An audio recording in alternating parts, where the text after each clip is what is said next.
वो लोग आ गए, फिर सामने आके पूरा मेरे को मारा तो मैं भी गिर गया। बहुत मैं सोचा कि पिताजी को छोड़ दो बोल के मैं बहुत ये किए। चला गया था, नेटवर्क भी चला गया था, उसी टाइम में पूरा अंधेरा था। जी नमस्ते।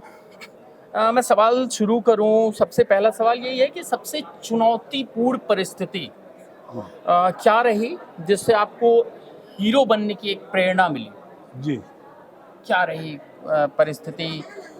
और नक्सलवाद के खिलाफ जो संघर्ष था जी उसके कुछ यादगार अनुभव आपको आपके हों तो वो शेयर कर सकते हैं हमारे साथ। जी जी जी पहले तो मैं हम लोग उड़ीसा से आए हैं, बालांगीर डिस्ट्रिक्ट, तेलनपाली से, हम्म। खपराखुल ब्लॉक।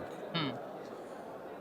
जी पहले मेरे पिताजी को नक्सल ने मार दिया। कब की बात है? ये 2011 अगस्त 14 तारीख को मेरे पिताजी को नक्सल ने आया, घर से आया और बुलाया कि पंडाओं में चलो कि अंचल का एरिया का हालचाल वो मीटिंग करेंगे, क्योंकि मेरे पिताजी ने सोशल वर्कर थे अंचल के लिए, वो एरिया के लिए लोगों का सब काम करते थे। वो हम्म।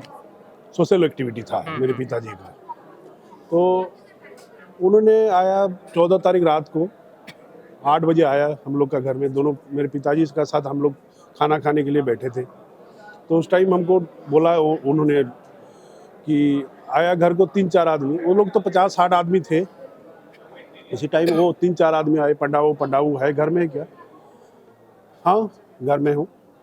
मेरे पिताजी बाहर निकले, उन्होंने से बात किया तो क्या है भैया, नहीं हम लोग नक्सल हैं, तो चलो आपका अंचल का एरिया का कुछ भलमंद बात करेंगे, कुछ जो मीटिंग करेंगे बोल के उन्होंने पिताजी को ले लिया।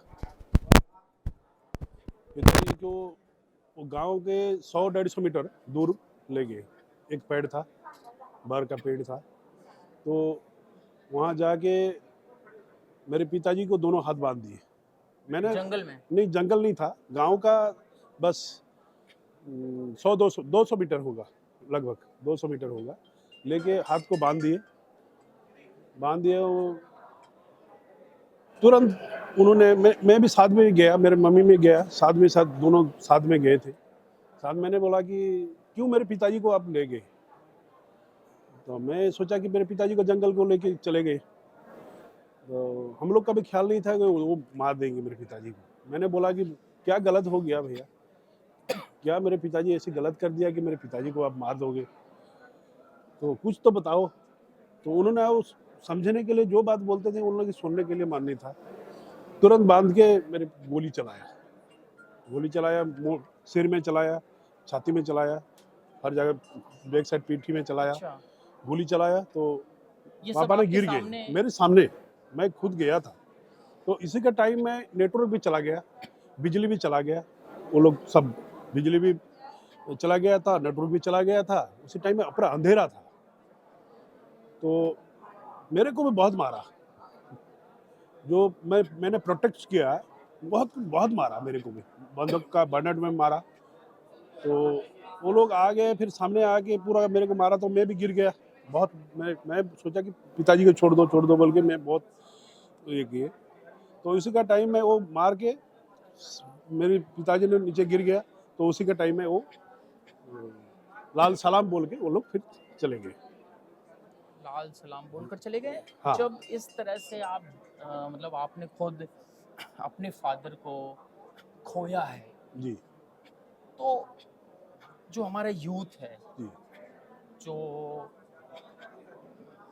नक्सलवाद की तरफ जी बढ़ रहा है, जी या फिर जो इससे बचना चाहता है, जी उसको क्या मैसेज देंगे कि अब आपसे ज़्यादा इसको कोई डिस्क्राइब नहीं कर सकता, क्योंकि आपके पिता की जो हत्या है आपके सामने ही कर दी मेरे गई। सामने किए थे। तो कोई मैसेज देना चाहेंगे कि इस परिस्थिति से अगर निकलना हो तो कैसे निकले? तो हमको निकलने नहीं देते हो, वहाँ हम लोग सामने जो घटना घटी गई, तो हमको तो जाने नहीं देते। पूरा 50-60 आदमी थे ना, 60-70 आदमी थे, पूरा घेरा दिया मेरे को भी।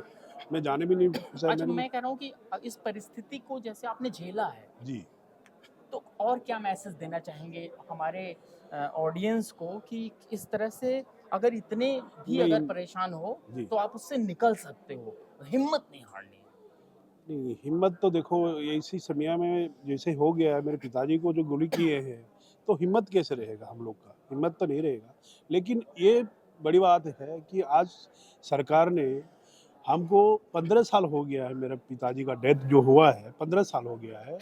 तो सरकार ने आज मोदी साहब और अमित शाह जी और सब ये गवर्नमेंट ने हमको जो बुलाया है दिल्ली, जो 15 साल के पहले जो घटे हुए थे, तो इसी की वजह से 3-4 दिन हो गया है, हम लोग को भी तो नींद भी नहीं है, क्या बोल सकूँ।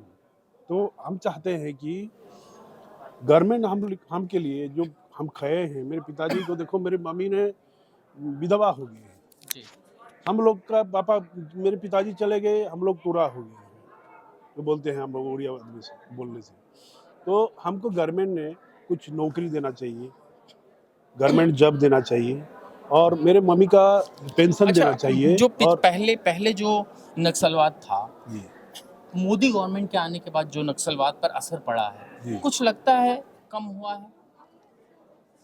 नहीं, अभी तो थोड़ा कम हो गया है, अभी तो थोड़ा कम हो गया है। आप पहले तो डिमांड आगे तो रखिएगा। 50-60 आदमी थे, अभी तो हम अब तो गांव में नहीं रहते हैं, हम लोग नहीं जाते हैं उधर ही, हमको डर रहता है।